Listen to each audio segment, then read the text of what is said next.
Vamos lá para a parte 2 aqui, rapidinho. Formas alternativas mais cobradas em prova, né? Por quê?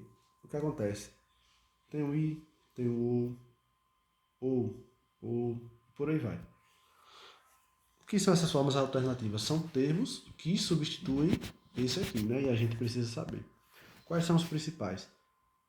O mas, quando o mais, geralmente, né, no caso do português, ele tem sentido adversativo.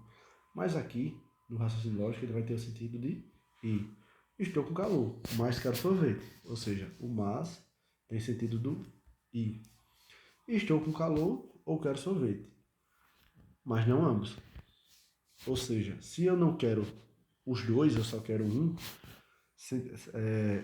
vai ter o sentido de exclusão. Como eu tenho sentido de exclusão, vai ser ou, que é uma disjunção exclusiva, né? Que é esse símbolozinho aqui.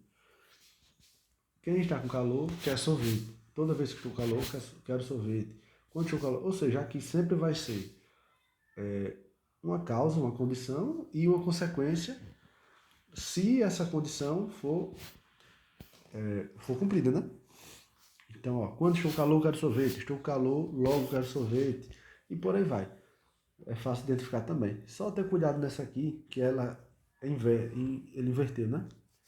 Quero sorvete, pois estou com calor. Ou seja, isso aqui, ó, seria o P e aqui seria o Q, né? E o P seria mais ou menos assim, né? P, Q.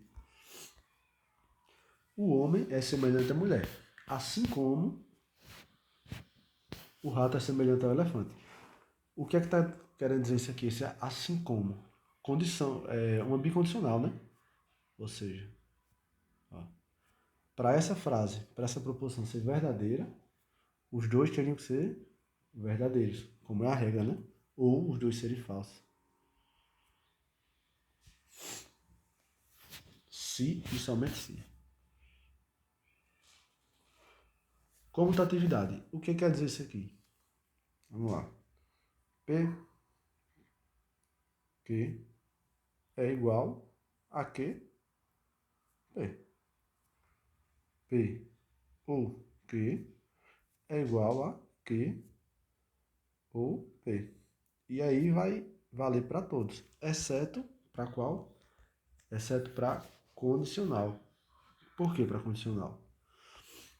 Porque a condicional, a gente tem uma condição e uma consequência, né? Caso essa condição seja cumprida, necessariamente vai acontecer o que vem à frente. E quando a gente inverte isso aqui, o consequente vira causa. E aí, ó, se eu estudo, então eu trabalho. Aqui, na verdade, ó, se estudo. Aqui está como condição, só que aqui ele está como causa. Então aqui não é comutativo. Enquanto todos os outros são, aqui não pode, certo? Negação. Negação tem que estar decorado. Isso aqui tem que decorar, não. Tem que saber de... Tem que aprender de verdade, certo? É muito fácil, mas tem que treinar um pouquinho para decorar. Vamos lá. É a negação de todos. Eu vou passar aqui, já vou direto para a tabela. Antes de pegar aqui a tabela geral, né?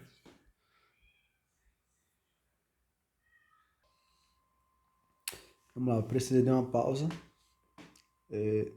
Não sei onde eu parei não. Mas eu acredito que foi aqui na negação. Então, essa negação aqui vai ser... A gente vai ter aqui duas tabelas. Uma das proposições compostas, que é essa aqui de baixo. E aqui das proposições simples. A negação é basicamente o não. Onde é que vai entrar esse não? Antes do verbo principal. Meu gato é preto. Meu gato não é preto. Por que eu estou falando isso? Porque vai ter frase que lá na frente vão ter outros verbos, certo? Que não necessariamente vai ser uma conjunção composta, né? Aliás, vai ser uma proposição composta. Vai continuar sendo uma proposição simples por falta de do conectivo, né? Então, o não ele vai entrar sempre antes do verbo. Só e somente só, independente de outros verbos que vão ter lá na frente. Meu gato é preto, meu gato não é preto. É a negação. Há um detalhezinho aqui importante. Todos, alguns, nenhum. Uma pegadinha básica aqui é dizer que a negação do todos é o nenhum. Todos os gatos miam. Aí a questão vai dizer o quê? Nenhum gato mia. Nenhum gato mia. Só que isso não vai ser a negação. Por quê? A negação, ela é um... A gente só precisa do mínimo para negar a proposição. E todos para nenhum é totalmente o inverso, certo? Então, a negação de todos os gatos miam é algum gato não mia, por exemplo. Ou seja, se eu tiver um gato que não mia, já vai ser considerada a negação. Agora, já a negação de alguns vai ser nenhum, certo? E vice-versa. A negação de nenhum é algum e por aí vai. Na verdade, a relação é aqui, ó. Daqui para cá. E esses dois vão se correlacionar, né? Quando for nenhum é algum, quando for algum é nenhum. E todos vai para alguns. Certo? Todos os gatos são pretos. Existe gato que não é preto, nem todos os gatos são pretos. Ou seja, aqui ele só está tirando sempre o mínimo, certo? Nenhum gato é preto. Existe gato que é preto, ou seja, se eu estou dizendo que nenhum gato é preto, eu só preciso que um seja preto para ser considerado a negação. A negação das proposições compostas vão ser outras proposições, outros conectivos, certo? Movimentando essas proposições. E aí é só um decorebazinho, tranquilo, de escrever algumas vezes já decora. Muito fácil também isso aqui. Vamos lá. Vamos começar pela conjunção, que é o I, né? P e Q. Se eu sei que... Quando é que essa aqui é verdadeira? Quando o P é verdadeiro e o Q é verdadeiro, né? Porque se um dos dois for falso, ela vai ser falsa, certo? Ou os dois forem falsos, ela também vai ser falsa. Então, como eu sei que o P ou Q, para ser verdadeiro, eu só preciso de que um seja verdadeiro, então eu transformo a negação disso aqui, P e Q, vai ser P não P ou não Q. E o não é representado pelo sinal do tio. Certo? Porque aqui eu só preciso que um dos dois seja negado. Certo? Porque eu colocando não P e não Q, eu vou estar obrigatoriamente negando os dois. Quando eu só preciso do mínimo. E a melhor forma de eu chegar no mínimo é o ou, né? Então eu nego os dois e vai ficar, ó, não P ou não Q. Certo? Vai ser o quê? Uma disjunção negando, negativo, né? Então, em um exemplo, chove e vou à praia. Não chove ou não vou à praia, certo? A negação da disjunção vai ser o inverso.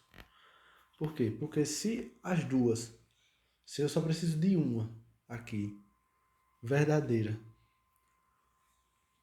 só preciso de uma verdadeira para que a proposição seja verdadeira, então, nesse caso, eu vou ter que negar as duas, certo? Então, como é que vai ficar? A negação dela, P e Q. Negativo, né? Não P e não Q. Chove hoje ou vou à praia. Não chove hoje e não vou à praia. Certo? Então, ó, Aqui a gente tem essa relação inversa. A negação de uma, a negação da conjunção, é a mesma frase transformada negativamente, né, numa disjunção e vice-versa. Agora, disjunção exclusiva vai ter aqui, ó, a mesma relação com a bicondicional. Não vai precisar negar nada. Por quê? Qual vai ser a negação da disjunção exclusiva? O que é a disjunção exclusiva? É o ou, né? Ou seja, um verdadeiro e o outro falso, certo? E a negação disso aqui vai ser a bicondicional, se e somente se. Ao mesmo tempo que a bicondicional vai ser, a negação dela vai ser a disjunção exclusiva. Então a gente tem essa relação aqui, ó. P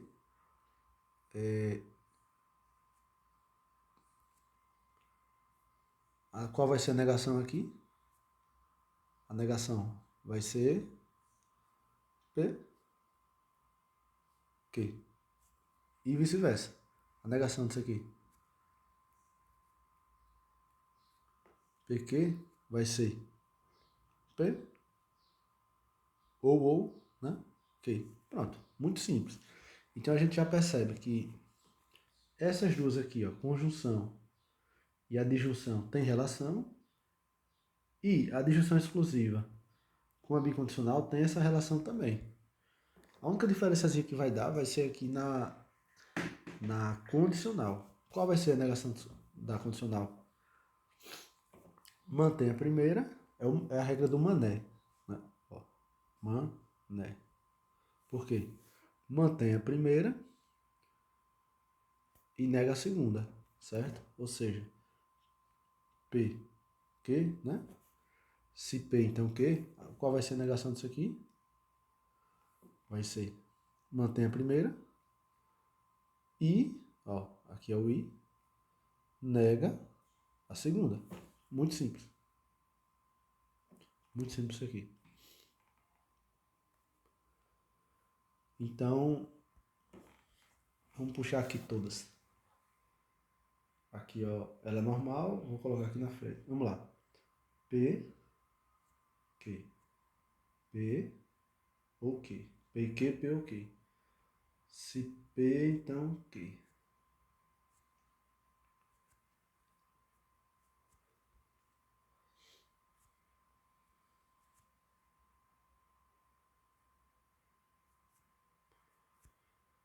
E aqui, ó, negação. Qual vai ser a negação desse aqui?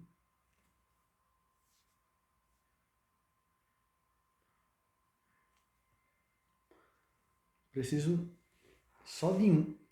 Preciso do mínimo. Vai ser, ó, de baixo. P, não P, ou não Q. P o quê? Qual é a negação? Não P e não Q. Olha como é fácil. Vamos deixar funcionar por último. Qual vai ser a negação dessas? Ou P ou Q. Qual vai ser? Se e somente se. Q. E aqui, P. Muito simples. E aqui a regra do mané, né? Mantém a primeira e nega a segunda. Muito fácil aqui, ó. Negação. Então, quando pedir a negação, e aqui cabe em qualquer frase, né? A gente coloca em qualquer frase, né? É sempre bom, inclusive, em toda questão, transformar a frase na simbologia dela aqui, ó. A gente consegue resolver com mais facilidade. Aqui, tautologia. Uma proposição que é sempre verdadeira. Contradição, proposição que é sempre falsa. Contingência, uma proposição que pode assumir valores lógicos, V ou F, conforme o caso. Se esta tabela ficar com valor lógico V em todas as linhas, estamos diante de uma tautologia. Isso aqui é mais para a tabela verdade, né? Que daqui a pouco a gente, por exemplo, ó, V e, aliás, vamos lá, P e aqui o Q, aqui é a tabela.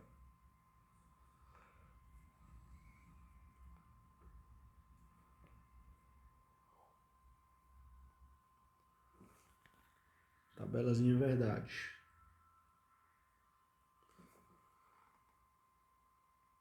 P e Q, certo? V,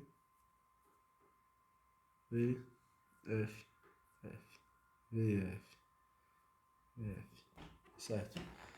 Aqui nada mais é do que descobrir o valor lógico, né? Disso aqui. PQA, aqui a gente pode, por exemplo, aumentar essa tabela, né? P, sei lá, OK, por aí vai. Ó, tá feio aqui, mas vai dar para entender. Posso colocar isso em todas. Então, ó, P, P e Q. Os dois são verdadeiros. Qual é o valor lógico? Verdadeiro. Eu sei que para isso aqui ser verdadeiro, todos tem que ser verdadeiro, né? Esse e esse. Então aqui, ó, verdadeiro. Aqui, se eu tenho falso, falso. Falso, falso. Se eu tenho falso, falso. Certo? P ou Q. Eu só preciso de um verdadeiro, né? Então, ó, tem um verdadeiro aqui, tem um verdadeiro aqui, tem um verdadeiro aqui. Aqui, falso. Então, isso aqui é uma tabela verdade. E aqui eu posso continuar com ela. P e Q, a disjunção exclusiva e por aí vai. E é só seguir aquelas regrinhas lá que a gente viu no início. Então, por exemplo, aqui, uma que é sempre verdadeira seria uma proposição que todos esses aqui, ó, todos os quatro fossem verdadeiros. É a chamada tautologia. Contradição é que todos são falsos. E a contingência, né, que é o mais comum, ela pode ser verdadeira ou falsa conforme conforme o que se peça, né? Ou seja, se em algumas linhas temos verdadeiro e outras tivemos falsa, é uma contingência, que é o mais comum, né, da gente observar. Vamos lá para as equivalentes agora, que são tão importantes quanto a negação. A condicional de longe é a mais cobrada. Geralmente, uma forma de descobrir se ela tem o mesmo valor lógico é por meio da tabela verdade, certo? Que é justamente o que confirma. Tem questão que pede isso, né? Que monta a tabela verdade para saber se são equivalentes. E para ela ser equivalente, ó, por exemplo, essas três têm o mesmo valor lógico. A gente percebe que, ó, em todas as linhas elas vão ter a mesma relação. E que, por que essa aqui está em evidência? Porque é mais cobrada. É o se P, então Q, né? É a condicional. E qual é a equivalência dela? Também chamada de contrapositiva, né? Também chamada de contrapositiva. Ela tem essas duas formas aqui, que é a negativa inversa, que é quando você pega a consequência e transforma em causa, e pega a causa e transforma em consequência, negando as duas, ou seja, a contrapositiva disso aqui, ó, de P e Q, é não que, então não P. Né? Como está aqui. Ó. E tem essa outra forma aqui também, que é nega a primeira e mantém a segunda, só que transformando pelo ou, né? Transformando uma condicional em uma disjunção simples. Ó. Então, isso aqui é equivalente. E a prova disso é a tabela verdade delas. Ó. É a tabela verdade. Então vamos lá, repetindo. Se P, então Q. Não Q, então não P. Ou então, não P, o Q. Pronto. Isso aqui é equivalente. Agora, um detalhe é que nas questões não vai estar PQ, né? Vai estar a frase. Por exemplo, se eu faço isso, então isso. Aí lá vão ter as alternativas. Aí uma vai estar, por exemplo, a frase equivalente ao que vai estar no início, né? assim negando, e vai ter ou que, né? Que é Não, na verdade aqui eu quis me referir à primeira equivalente, né? Que aí vai ser negando a primeira, então, não segunda, né? Que é não P ou não Q. Só que isso na frase. Isso na frase, né? Mas decorando essa equivalência aqui dá para tirar de letra. Ou então, ó, não P ou Q, certo? A equivalência da bicondicional. A bicondicional é as duas tem que ser verdadeira ou as duas tem que ser falsa. Ela pode ser desmembrada, ou seja, em que na dupla condicional sempre vai existir essa relação com a dupla condicional, né? Como é que vai ser isso aqui? Estudo se e somente se trabalho, certo? Então, se eu estudar, tenho que trabalhar também para isso aqui ser verdadeiro. E aqui vale o quê? Se estudo, então trabalho. E se trabalho, então estudo. Que vai ser tipo isso aqui, ó. P.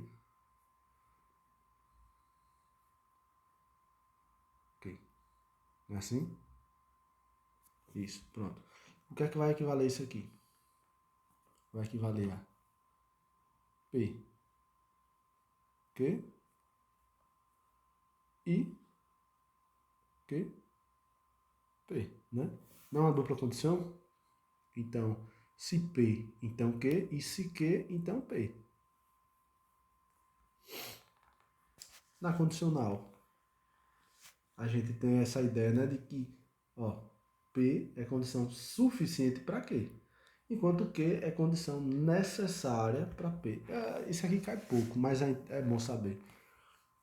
P é uma condição suficiente para Q e Q é necessária para Q, para P. Por quê? Porque é necessário. Porque se o P for verdade, necessariamente o Q vai ser. Então, por isso que o Q é condição necessária. E já o P é apenas suficiente para Q e P. Essa aqui é a relação. Q é necessária para P, P é suficiente para Q. Numa bicondicional, podemos dizer que os dois são, né, já que elas têm essa relação de dependência uma da outra, então as duas são necessárias e suficientes uma para a outra, certo? As sentenças abertas não são proposições, pois para serem as sentenças abertas não são proposições, pois para serem proposições seria preciso ser capaz de atribuir um valor lógico, o que não é possível a priori. Somente poderemos atribuir um valor lógico depois que conhecemos o valor da variável. Isso aqui a gente já viu lá no início, né? A lei de Morgan aqui é redundância de tudo que a gente já viu, né? Aqui a precedência, né? Porque, sei lá, vai ter, por exemplo, P, I, não Q, parêntese, aqui um U, aqui vai ter um R, então S, e por aí vai. Aqui ele vai dizer a precedência, né? Como uma conta matemática. Primeiro tem que resolver a negação, depois a conjunção, depois a disjunção e depois a condicional. Se a gente lembrar lá do início, fica fácil. Por quê? Como é que estava? Primeiro a gente estudou o I, depois o OU, depois aqui, ou então, né? Então vai seguir essa sequência. Só colocar o não aqui no início. E aqui, essa relação de parênteses, colchete, chave é a mesma da matemática. Primeiro resolve o parênteses, depois o colchete, depois a chave. A dupla negação é uma afirmação, ou seja, nenhum matemático é dialético, equivale a todo matemático é dialético.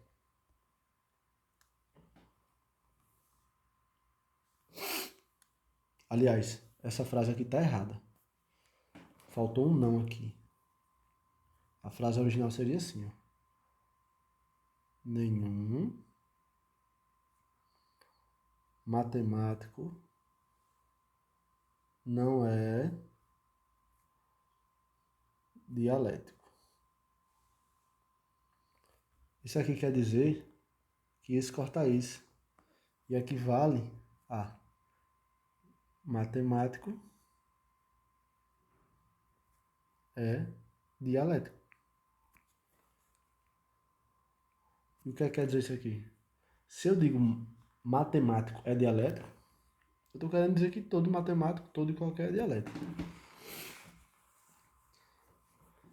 Isso aqui é o que eu falei lá em cima. Aqui vai ter um exemplo melhor, né? Que a negação da proposição simples ocorre antes do verbo. E aí, vamos ver como é que ela busca confundir aqui. Ana é médica, Ana não é médica. Isso aqui a gente já sabe, né? Vamos lá. Isso aqui é uma questão CESP. Na questão que era errada, dizia que a negação de ausência de evidência de um crime não é evidência da ausência do crime. Certo? Vamos lá. Ele está dizendo que a negação disso aqui era a presença de evidência de um crime é evidência da presença de um crime. Onde é que está o erro aqui? O erro está aqui, ó. Por quê? Porque aqui é a negação, certo? Que a negação do não é tirar o não. E depois continua da mesma forma. Então, a negação correta seria o seguinte: presença da evidência de um crime é a mesma que estava aqui em cima, a evidência da ausência de um crime, certo? Outro exemplo que é errado é a negação da proposição. O tribunal entende que o réu tem culpa. Pode ser expressa por: o tribunal entende que o réu não tem culpa. Só que qual é o detalhe? O verbo é isso, ó. Entende. Ele colocou o não aqui, ó. Né? Ó, réu tem culpa? Não tem culpa. Mas o verbo é aqui atrás, ó. Então o certo seria aqui, ó. O tribunal não entende isso. Né? Repete. O tribunal não entende que o réu tem culpa. A proposição composta tem, no mínimo, 4 linhas. Que, como é que a gente sabe quantas linhas tem uma proposição? No caso aqui da tabela verdade, né? 2 elevado ao número de proposições, né? Que é isso aqui, ó. 2n. Né? A gente pode ter muitas proposições. E aí vai variar de acordo com a quantidade de proposições, certo? Por exemplo, dá um exemplo aqui. P implica Q, certo? Quantas linhas eu vou ter aqui? Eu vou ter 2. Se a 2 é elevado ao número de proposições, quantas proposições eu tenho? Eu tenho P e tenho Q. Então vai ser elevado a 2, que é igual a 4, certo? O que é que isso aqui quer dizer? P, Q. P e Q. 1, 2, 3, 4, certo? 4 linhas. Se eu tivesse mais aqui, ó, isso aqui ia descendo. E por aí vai. É justamente isso. A quantidade de linhas é de acordo com essa fórmula aqui, ó. 2 elevado a n.